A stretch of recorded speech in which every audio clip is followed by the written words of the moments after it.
maybe we can classify his proving his divinity. That means his proving he was God himself through two categories of things. One, his words, two, his works. उसके परमेश्वर होने के इस बात को हम दो भाग में विभाजित कर सकते हैं, एक उसका वचन और दूसरा उसके काम। Stay with me, this is very important.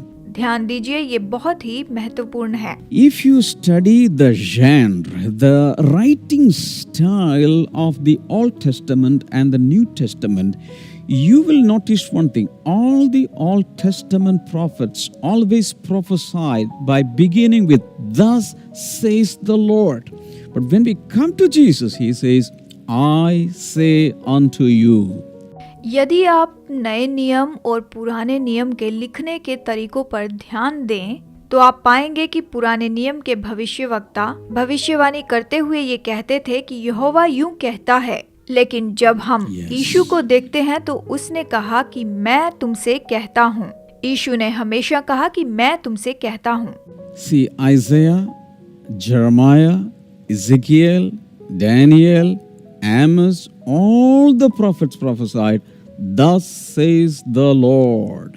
देखिए, यशाया, यर्मया और यहेजकेल, दानियल, आमोस ने भविष्यवाणी करके यही कहा कि प्रभु यहोवा यूं कहता है। जानते हैं? But when Jesus spoke, he never said, "Thus says the Lord," but I say unto you.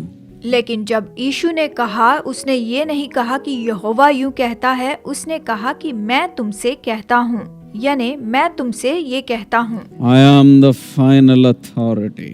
इसका मतलब ये है कि मैं ही अंतिम अधिकार हूँ। In the Old Testament, I was speaking through them.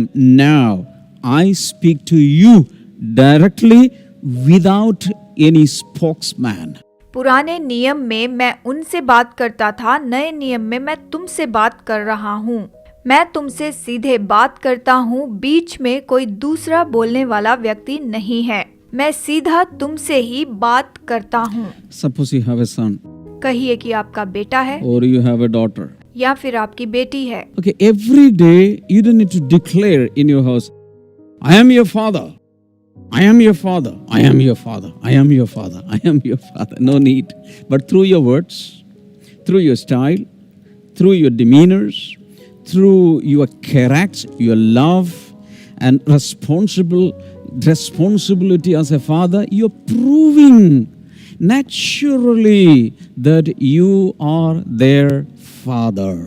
तो क्या फिर आपको प्रतिदिन अपने घर में बताना है कि मैं तुम्हारा पिता हूँ, मैं तुम्हारा पिता हूँ, मैं तुम्हारा पिता हूँ? इसकी जरूरत नहीं। अपने शब्दों और कामों के द्वारा उनकी देखभाल करने से और उन्हें प्यार करने से आप ये साबित करते हैं कि आप उनके पिता हैं। तो इसके लिए बार बार बोलने की जरूरत नहीं है। Just think about that. जरा इस पर सोचिए। There was no need for Jesus to come into this world and declare, "I am God, I am God, I am God." यीशु को कोई जरूरत नहीं थी कि वो संसार में आकर घोषित करे कि मैं ही परमेश्वर हूँ, मैं ही परमेश्वर हूँ। Because he was coming into this world as a human being, not in God's form. As a human being, he came and he was revealing through his words, through his works, through the miracles and everything that he did. Nobody else in the whole history could do what Jesus did. And nobody else in the whole history could speak the words that Jesus spoke. वो इस संसार में मानव रूप में आया, परमेश्वर बनकर नहीं, और वो इस संसार में ये प्रकट कर रहा था अपने वचनों के द्वारा, अपने कामों के द्वारा।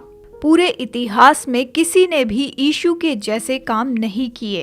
पूरे इतिहास में ये हम पाते हैं, ये हम देख सकते हैं कि यीशु ने जो वचन कहे वैसे वचन और किसी ने भी नहीं कहे।